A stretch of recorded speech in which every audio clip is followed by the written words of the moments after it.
Video को पूरा देखिएगा क्योंकि कहानी की एंड में एक बहुत अच्छा ट्विस्ट है। कहानी की शुरुआत में हम एक कपल को देखते हैं, मार्टिन और सोफी, जो कि एक दूसरे के साथ हैप्पीली मैरिड लाइफ बिता रहे हैं। मार्टिन का फादर बहुत अमीर है, लेकिन किसी एक कारण से मार्टिन अपने फादर के साथ नहीं रहता है। मार्टिन और सोफी एक दूसरे के साथ बहुत खुश है। दोनों एक नॉर्मल जिंदगी बिताते हैं। एक दिन मार्टिन को पता चलता है कि उसकी फादर की डेथ हो चुकी है और उसकी फादर अपनी सारी जायदाद और बिजनेस मार्टिन के नाम कर दिया है।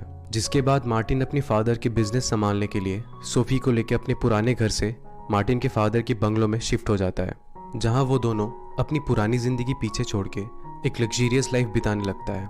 लेकिन ये लग्जरियस लाइफ सोफी को पसंद नहीं आता है, क्योंकि सोफी को ऐसी लग्जरियस लाइफ की आदत नहीं है। वो अपनी पुरानी लाइफ में अपना काम खुद करती थी, घर का सारा काम वो खुद करती थी।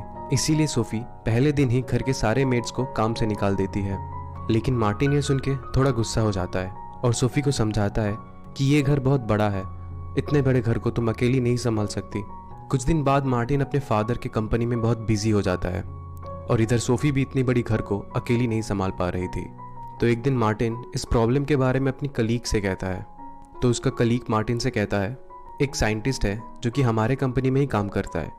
वो रिसेंटली कुछ रोबोट्स बनाया है जो कि हूबहू इंसानों जैसा दिखता है। इन रोबोट्स को ऐसे बनाया गया है कि इंसान इनसे जो कहेगा ये वही करेंगे, लेकिन इन्हें देख के कोई कह नहीं सकता कि ये रोबोट्स हैं। फिर एक दिन मार्टिन सोफी को लेके उस साइंटिस्ट के पास जाता है, जहां सोफी को इन रोबोट्स में से एक रोबोट चुनने के लिए कहा जाता है, जिसे वो अपने घर के सारे काम करवाने के लिए ले जाएंगे। तो सोफी हेनरी नाम का एक रोबोट को चुनती है, जिसके बाद वो साइंटिस्ट इनसे कहता है, ये रोबोट हेनरी इंसानों के लिए बिल्कुल भी डेंजरस नहीं है, आप इनसे जो कहोगे ये वही करेगा।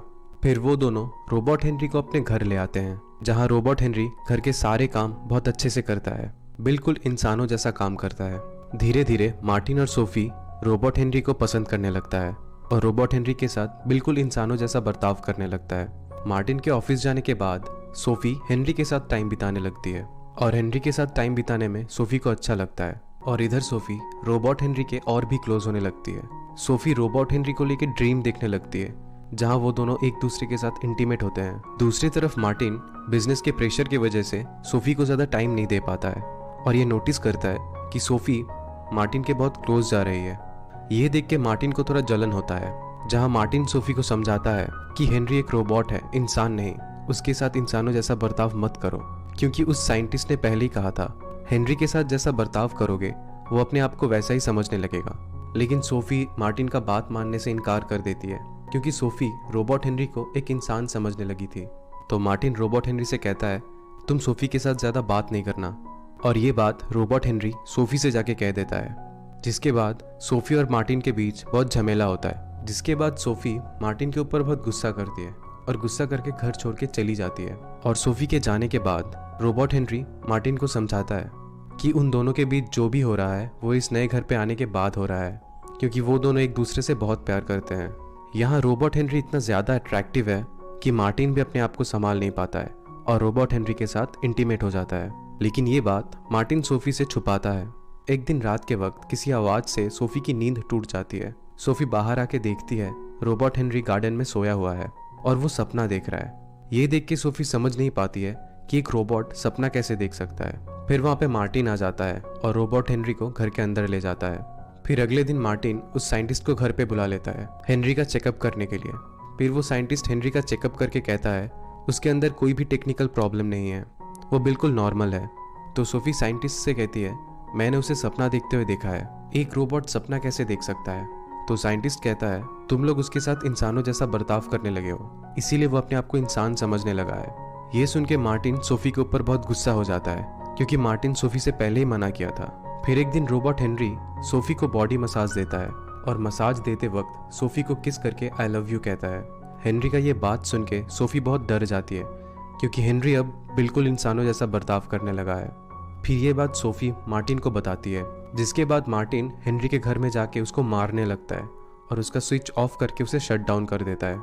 फिर मार्टिन उस साइंटिस्ट को कॉल करके हेनरी को यहाँ से ले जाने के लिए कहता है, जिसके बाद रोबोट हेनरी सोफी को जाके रिक्वेस्ट करता है कि उसे इस घर से ना निकाला जाए, क्योंकि हेनरी ऑलरेडी सोफी को पसंद करने लगा था और हेनरी सोफी से अलग नहीं होना चाहता था, क्योंकि अभी हेनरी बिल्कुल इंसान बन चुका था। फिर जब वो साइंटिस्ट हेनरी को लेने के लिए आता है तो हेनरी उस साइंटिस्ट का बात बिल्कुल भी नहीं मानता है। और यहाँ आता है मूवी की मेन ट्विस्ट। असल में हेनरी कभी भी रोबोट नहीं था, वो एक इंसान है और वो साइंटिस्ट एक एक्सपेरिमेंट करके इंसानों को रोबोट बनाने का कोशिश कर रहा था, जिसमें वो सफल भी हो चुका था।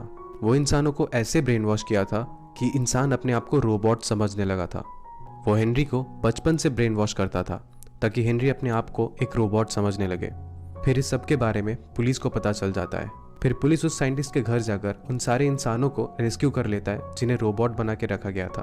और जब पुलिस उस साइंटिस्ट को पकड़ने आता है तो वहाँ 2 पुलिस को वो गोली मार देता है।